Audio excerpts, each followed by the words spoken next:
Rolls Royce की गिनती दुनिया की सबसे महंगी और लग्जरी कार कंपनियों में होती है, लेकिन बहुत कम लोग जानते हैं कि इस $7 अरब की कंपनी की शुरुआत एक ऐसे लड़के ने की थी जिसने बचपन में गरीबी और लगभग बिना शिक्षा के दिन काटे।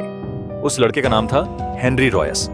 हेनरी रॉयस का जन्म 1763 में हुआ था। उनके माता पिता एक फ्लोर मिल चलाते थे, लेकिन व्यापार में नुकसान हुआ और 1867 में परिवार दिवालिया हो गया। मजबूरी में रॉयस परिवार को लंदन जाना पड़ा। महज 4 साल की उम्र में हेनरी ने खेतों में पक्षियों को डराने का काम करना शुरू कर दिया। उनके पिता की तबीयत खराब रही और अंततः जब हेनरी 9 साल के थे तब उनके पिता की मृत्यु हो गई। इससे परिवार की हालत और भी खराब हो गई। हेनरी को स्कूल छोड़कर अखबार बेचने और टेलीग्राम डिलीवरी करने का काम करना पड़ा। हालात इतने बुरे हो गए कि उनकी मां ने उन्हें एक बुजुर्ग दंपत्ति के पास भेज दिया, क्योंकि वह अब उनका खर्च नहीं उठा सकती थी। वहां हेनरी को कई दिन सिर्फ ब्रेड और दूध में ही गुजारा करना पड़ता। कुपोषण और कम उम्र में मेहनत ने उनकी सेहत पर हमेशा के लिए असर डाला। 15 साल की उम्र तक हेनरी ने सिर्फ 1 साल की स्कूली पढ़ाई की थी। उनकी चाची ने थोड़ी मदद की और उन्हें ग्रेट नॉर्थर्न रेलवे में अप्रेंटिसशिप करवाई। रहने की व्यवस्था नहीं थी, लेकिन एक शख्स जॉर्ज यारो ने उन्हें अपने बेटे के साथ रहने दिया। वहीं उन्होंने औजारों का इस्तेमाल सीखा और छोटी छोटी मशीनें बनाना शुरू किया।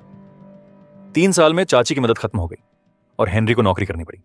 उन्होंने एक टूल मेकिंग कंपनी में काम किया, फिर एक इलेक्ट्रिक कंपनी में नौकरी की। उन्होंने पैसे जोड़कर नाइट स्कूल में इलेक्ट्रिकल इंजीनियरिंग की पढ़ाई की।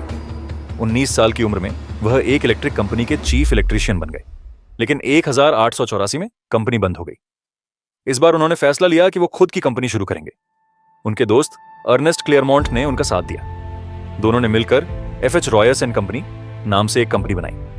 हेनरी के पास सिर्फ 20 पाउंड थे और अर्नेस्ट के पास 50 पाउंड। इन्होंने इलेक्ट्रिक डोरबेल्स बनाना शुरू किया और ये जल्दी ही बिकने लगे। फिर उन्होंने जनरेटर और इलेक्ट्रिक क्रेन जैसी चीजें बनाई।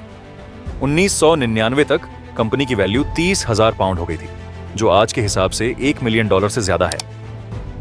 इसके बाद हेनरी ने कार बनाने का सपना देखा। उन्होंने 1904 में 3 कारें बनाई, जिनमें से एक उन्होंने चार्ल्स रोल्स को बेची। चार्ल्स रोल्स एक अमीर घराने से थे और पहले से कारों में दिलचस्पी रखते थे। उन्होंने हेनरी की बनाई कार चलाई और बहुत प्रभावित हुए। उसी साल उन्होंने मिलकर रोल्स रॉयस कंपनी बनाई। चार्ल्स की मार्केटिंग और हेनरी की इंजीनियरिंग ने कंपनी को एक नई ऊंचाई दी। उनका पहला मॉडल रोल्स रॉयस 10 HP था।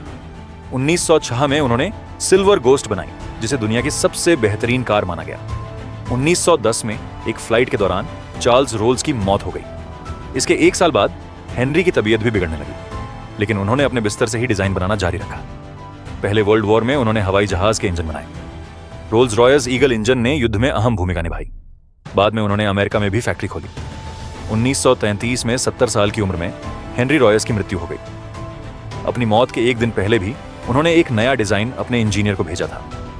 आज भी रोल्स रॉयस का नाम लग्जरी, गुणवत्ता और परफेक्शन का प्रतीक माना जाता है। हेनरी रॉयस के शब्दों में, परफेक्शन के लिए प्रयास करो, जो सबसे अच्छा है उसे और बेहतर बनाओ, जो चीज मौजूद नहीं है उसे बना दो।